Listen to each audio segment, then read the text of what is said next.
காலை நேர பிரதான செய்திகளின் ஊடாக நர்மதா சிறில் முதலில் தலைப்பு செய்திகள். சொத்து விவரங்களை சமர்ப்பிக்க வேண்டிய அரசு அதிகாரிகளுக்கு முக்கிய அறிவிப்பு. நீராட சென்ற 2 இளைஞர்கள் நீரில் மூழ்கி பலி.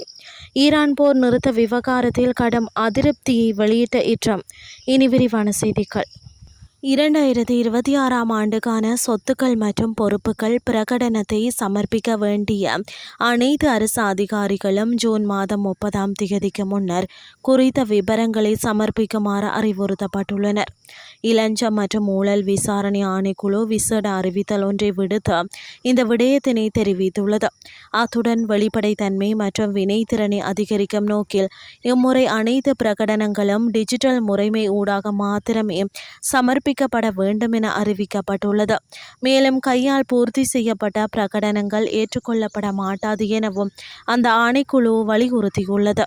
அரசு அதிகாரிகள் லஞ்ச ஊழல் விசாரணை ஆணைக்குழுவின் உத்தியோகபூர்வ இணையதளத்தின் ஊடாக தமது மின்னணு பிரகடனங்களை சமர்ப்பிக்க முடியும். ஜூன் மாத இறுதி நாட்களில் ஒரே நேரத்தில் அதிகமானோர் இணையதளத்தை பயன்படுத்துவதால் தொழில்நுட்ப தடைகள் ஏற்பட வாய்ப்புள்ளதால் கடைசி நிமிடம் வரை காத்திருக்காமல் முன்கூட்டியே பதிவு செய்து கொள்ளுமாறு அதிகாரிகள் கேட்டுக்கொள்ளப்படுகிறார்கள். அத்துடன் நிர்ணயிக்கப்பட்ட திகதிக்குள் சொத்து விபரங்களை சமர்ப்பிக்க தவறுவது பாரிய குற்றமாக கருதப்படும் எனவும் சுட்டிக்காட்டப்பட்டுள்ளது. இந்த நிலையில் ஊழல் எதிர்ப்பு சட்டத்தின் விதிகளுக்கு அமைவாக ஜூன் 30ஆம் தேதிக்கு பின்னர் பிரகடனங்களை சமர்ப்பிப்பவர்கள் மேலதிக கட்டணத்துக்கு உட்படுத்தப்படுவார்கள் எனவும் அவர்களுக்கு எதிராக ஏனைய சட்ட நடவடிக்கைகளை எடுக்கவும் ஆணைக்குழு தயாராக உள்ளதாகவும் தெரிவித்துள்ளது. எனவே பொறுப்புள்ள அதிகாரிகளாக இன்றைய உங்களது மின்னணு சொத்து பிரகடனத்தை பூர்த்தி செய்யுமாறு கையூட்டல் மற்றும் ஊழல் விசாரணை ஆணைக்குழு மேலும் அறிவுறுத்தியுள்ளமை குறிப்பிடத்தக்கது.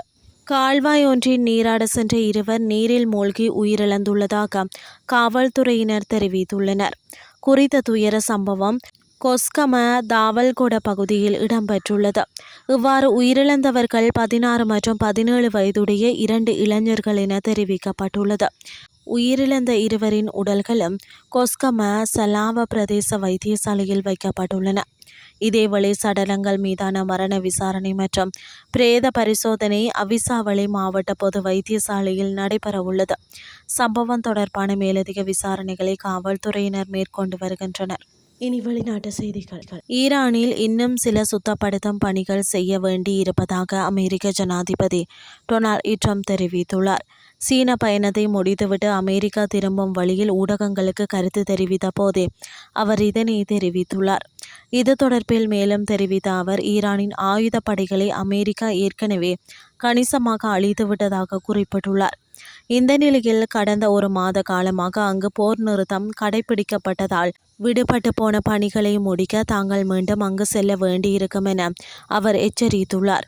இந்த போர் நிறுத்த உடன்படிக்கைக்கு தான் தனிப்பட்ட முறையில் ஆதரவாக இருக்கவில்லை என்றும் மற்ற நாடுகளின் வேண்டுகோளுக்கு இணங்கியே இதற்கு சம்மதித்ததாகவும் அவர் குறிப்பிட்டுள்ளார். குறிப்பாக பாகிஸ்தான் நாட்டின் கோரிக்கையை ஏற்று அவர்களுக்கு செய்யும் ஒரு உதவியாகவே இந்த போர் நிறுத்தத்தை அமெரிக்கா ஏற்றுக்கொண்டதாக ட்ரம்ப் வெளிப்படையாக தெரிவித்துள்ளார். அவரது இந்த கருத்து சர்வதேச அரசியலில் பெரும் பரபரப்பை ஏற்படுத்தியுள்ளமை குறிப்பிடத்தக்கது. இத்துடன் செய்திகள் யாவும் நிறைவடைகின்றது. அடுத்த காலை 8:30க்கு எதிர்பாருங்கள். நன்றி.